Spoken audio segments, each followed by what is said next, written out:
Hello दोस्तों, आप सभी का स्वागत है हमारे YouTube चैनल सह्याद्री अकेडमी पर। कल जैसे हमने चर्चा की थी महमूद गजनवी के बारे में, गजनी राजवंश के बारे में, कहाँ से आए, कैसे हुआ, कहाँ अटैक किए, कहाँ पे लूटपाट की, उसको क्या कहा जाता है। तो उसके आगे आज चर्चा करनी थी कि उसके दरबारी कवि कौन कौन से थे। तो उस कड़ी में देखते हैं कि इसके दरबार में कुछ कवि थे जो अक्सर कई सारी परीक्षाओं में आते हैं, बहुत ही ज़्यादा इंपॉर्टेंट है। तो उस कड़ी में हम देखते हैं कि इनके कुछ दरबारी कवि थे, फिर उनके बारे में कुछ विस्तृत अध्ययन करेंगे परीक्षा के हिसाब से जो कुछ आता है। महमूद गजनवी के दरबार में प्रमुख दरबारी थे जो कि निम्नवत हैं: कुतुबी, फिरदौसी, अलबरूनी, फराबी, बैहाकी। इसके अतिरिक्त अन्य बहुत सारे थे जैसे कि तुसी, असद, कई सारे अन्य दरबारी कवि थे, लेकिन इनमें से प्रमुख यही है जिनमें से ये तीन कुतुबी, फिरदौसी और अलबरूनी ये बहुतायत परीक्षाओं में पूछा जा चुका है। अच्छा, इससे प्रश्न बनते कैसे हैं थोड़ा वो भी समझ लीजिए। कई बार ऐसा होता है कि एक साइड लेखक या कवि या दरबारी कवि लिखे रहते हैं, दूसरी तरफ उनके द्वारा रचित पुस्तकें होती हैं, तो उनको आप मैचिंग कराइए।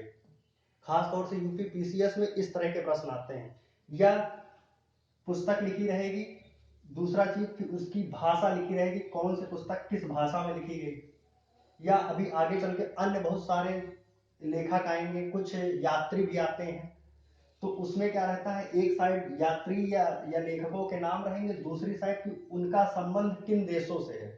तो इस चीजों को ध्यान रखना बहुत जरूरी है, इससे प्रश्न हर बार आए हैं। तो हम अगली हेडिंग डालते हैं उतबी के बारे में, थोड़ा थोड़ा सब के बारे में अध्ययन करते हैं। उतबी, फिरदौसी, अलबरून, ये तीनों बहुत ही ज्यादा इंपॉर्टेंट हैं। तो हम हेडिंग डालते हैं उतबी। देखते हैं जरा इसके बारे में।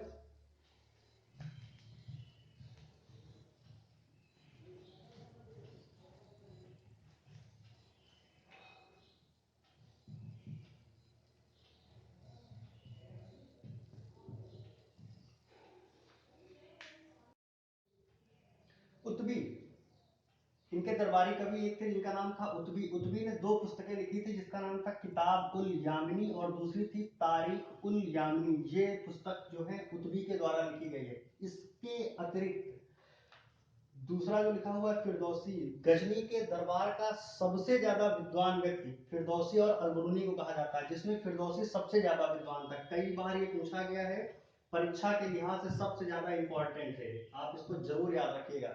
तो इसके बारे में थोड़ा सा अध्ययन करते हैं कि फिरदौसी ने कौन सी पुस्तक लिखी थी। फिरदौसी ने शाहनामा नामक पुस्तक लिखी थी। ये गजनी के बारे में और उस काल के बारे में सबसे अच्छा वृत्तांत बताती है। शाहनामा में उस समय की जितनी भी धार्मिक गतिविधियां उसने क्या किया, कहाँ किया, उसका साम्राज्य कैसा था, सब के बारे में इसकी चर्चा की गई है।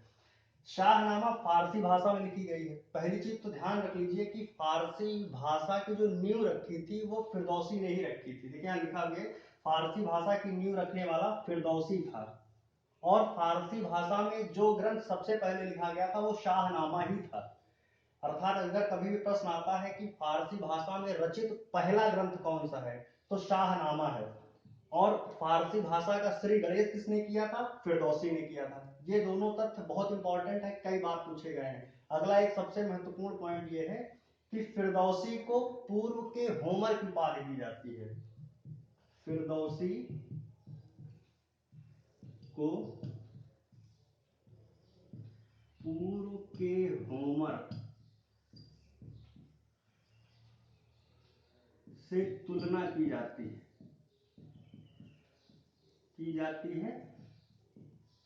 या उपाधि दी जाती है। तो अब क्या कोई बता सकता है होमर कौन था? जैसे आप लोग सुनते होंगे कि किसी की तुलना कहेंगे चाणक्य बन रहे हैं, कहेंगे चाणक्य जैसे हैं, या सरदार पटेल की तुलना या नेपोलियन की तुलना समुद्रगुप्त से कर दी जाती है, कहीं भारत का नेपोलियन कौन है, कहीं समुद्रगुप्त। तो वैसे ही फिरदौसी को पूर्व का होमर कहा जाता है।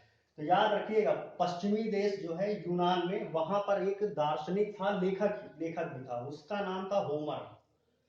इसकी दो प्रमुख जो रचना थी, एक का नाम था इलियड और एक याद नहीं आ रहा है, फिर बताएंगे कभी। आपने ट्रॉय मूवी देखी होगी, वो इसी के द्वारा रचित ग्रंथ पे ही बनाई गई है, सोर्स उसका वही है। तो ये काफी विद्वान दार्शनिक और लेखक था होमर, जो कि यूनान का था। तो उसी से इनकी तुलना की जाती है। तो फिरदौसी को पूर्व के होमर के नाम से भी जाना जाता है। अच्छा, थोड़ा सा इतिहास इसके बारे में देखते हैं कि एक रोचक घटना है कि शाहनामा नामक पुस्तक, मतलब कि गजनी ने अपने जीवन के ऊपर, अपने साम्राज्य के ऊपर एक पुस्तक लिखने के लिए फिरदौसी से कहा था। तो वो तैयार हो गया था। तो फिरदौसी, गजनी ने फिरदौसी को उसके बदले में 60,000 स्वर्ण मुद्राएं देने की बात की थी। यदि आप जितने शेर लिखेंगे, यानी कि शाहनामा को लिखने में कुल मिला के 60,000 स्वर्ण मुद्राएं देने की बात की थी। लेकिन होता क्या है, गजनी का एक विश्वास पात्र लेखक था उन्हीं के दरबार में, जिसका नाम था अयाज। वो गजनी के कान भरा करता था। तो उसने क्या किया, जब ये रचना पूरी हो गई शाहनामा, तो जब 60,000 स्वर्ण मुद्राएं देने की बात आई, तो फिरदौसी उसके दरबार में जाता है, कहता है कि देखिए हमने रचना पूरी कर दी है, अब मुझे इसका जो है उपहार दिया जाए, जो भी मेहनताना दिया जाए।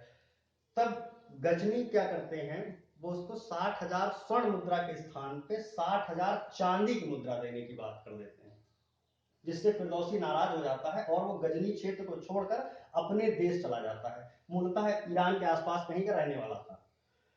तो जब ये चला जाता है तो उसके साल 2 साल बाद जो है गजनी को अपनी की हुई गलती का एहसास होता है, और जाने के पहले फिरदौसी कुछ लाइनें लिख जाता है जो कि उनके विरोध में थी, और उन लाइनों का उसके पूरे क्षेत्र में लोग याद करते हैं। तो उससे गजनी की साख पे भट्टा लग रहा था। तो फाइनली उसको अपनी गलती का एहसास होता है, तो सोचता है कि चलो यार मैंने दिया नहीं था, तो इसलिए बाद में उसको 60,000 स्वर्ण मुद्राएं ये भेजता है। लेकिन थोड़ी सी गलती ये हो जाती है कि जब गजनी के क्षेत्र से 60,000 स्वर्ण मुद्राएं लेकर उसकी गाड़ी फिरदौसी के घर के सामने पहुंचती है, तो देखता है वहां का जो दरबान रहता है गजनी का, कि फिरदौसी का जनाजा आगे आगे निकल रहा था और उसके पीछे पीछे स्वर्ण मुद्रा से लदी हुई गाड़ी उसके पीछे जा रही थी। अंततः फिरदौसी को ना ही स्वर्ण मुद्रा प्राप्त हुई, न कुछ हुआ, और गजनी जीवन भर आत्मग्लानि में जलता भी रहा। तो ये कुछ एक रोचक घटना थी जो कि शाहनामा से ही जुड़ी हुई थी। तो ये आप थोड़ा सा ध्यान रखिएगा, इंटरेस्टिंग करने के लिए बताया है। बाकी इस चीज को याद रखिएगा, फिरदौसी की रचना शाहनामा है, सबसे ऑथेंटिकेटेड प्रमाणिक ग्रंथ है ये। फारसी भाषा में लिखा हुआ है। फारसी भाषा की नींव फिरदौसी ने रखी थी। फिरदौसी को पूर्व के होमर के नाम से भी जाना जाता है, इनसे इसकी तुलना की जाती है या उपाधि दी जाती है। इसके बाद अगला हेडिंग डालते हैं, अलबरूनी। अलबरूनी के बारे में थोड़ा सा देखते हैं।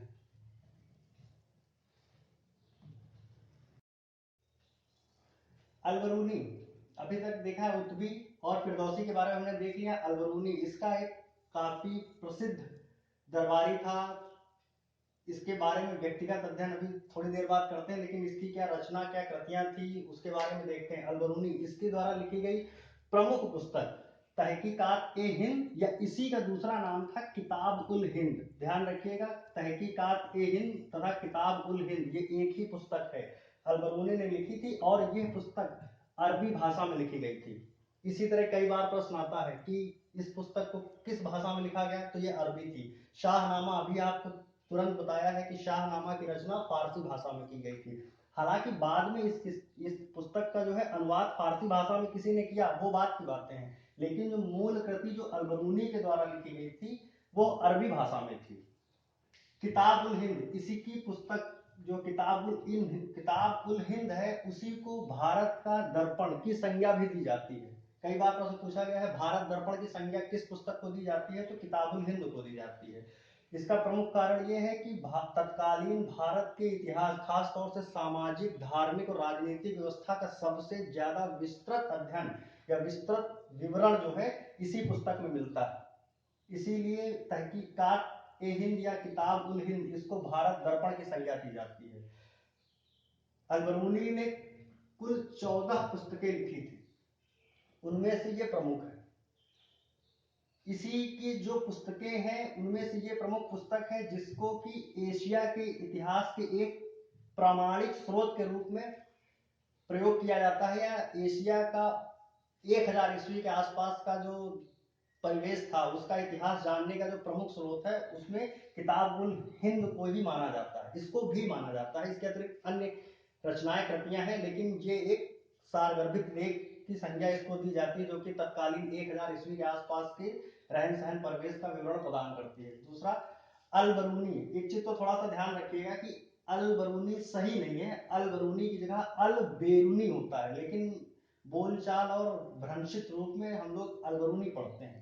इसका जो हिंदी अर्थ होता है या इसका जो अर्थ है जो हम आप समझते हैं, अल बेरूनी का अर्थ होता है उस्ताद, यानी किसी कार्य में पारंगत। वैसे भी अल बरूनी लेखन शक्ति में तो अच्छा था ही, किताबें रचनाकार में था, कहीं ना कहीं ये थोड़ा सा सैन्य क्रियाकलापों में पहले सक्षम हुआ करता था।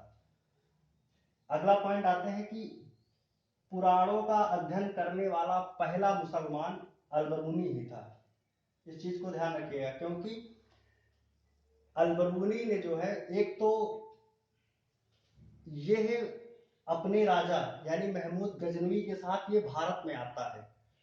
जब भारत में आता है तो यहाँ पर जितने भी धार्मिक ग्रंथ थे उनको ये अध्ययन करता है और उनका थोड़ा थोड़ा विवरण अपनी पुस्तकों में डालता है, लिखता है।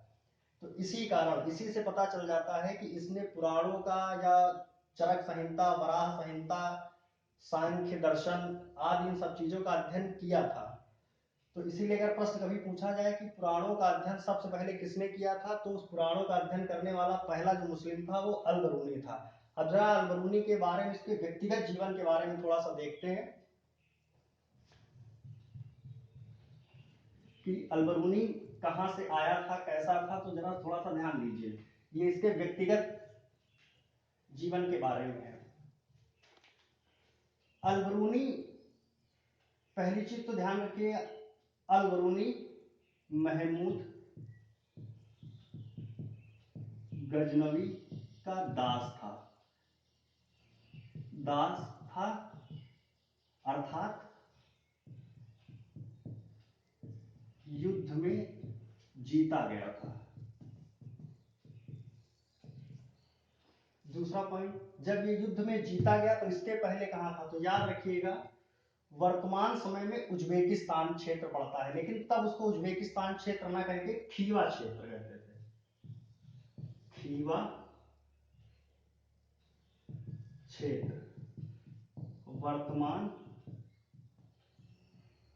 में उज्बेकिस्तान।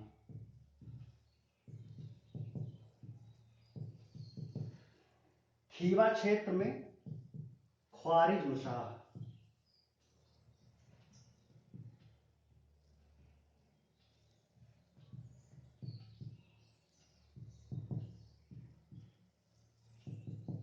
शाह का शासन था,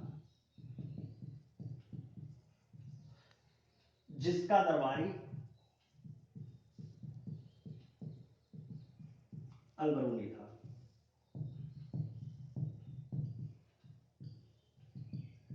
जिसे गजनवी ने जीत लिया था।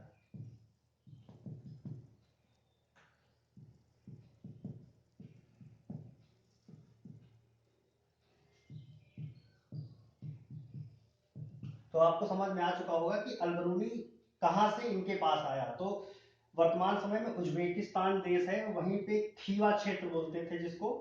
खीवा क्षेत्र में ख्वारिज़्म शाह एक राजा था जिसका शासन हुआ करता था। ख्वारिज़्म शाह के दरबारी थे अल बरूनी।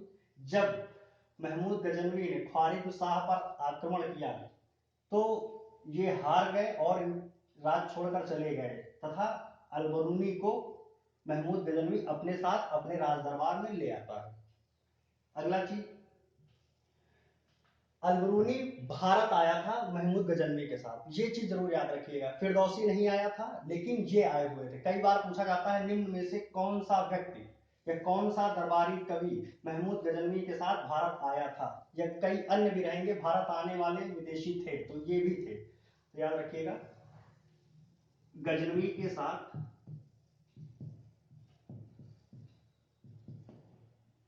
अल बरूनी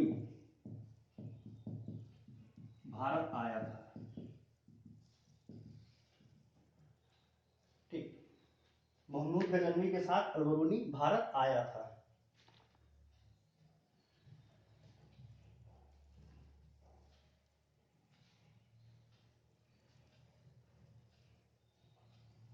अब जब अल बरूनी भारत आया था, यहाँ कितने वर्षों तक रुका था, ये भी ध्यान देने वाली बात है।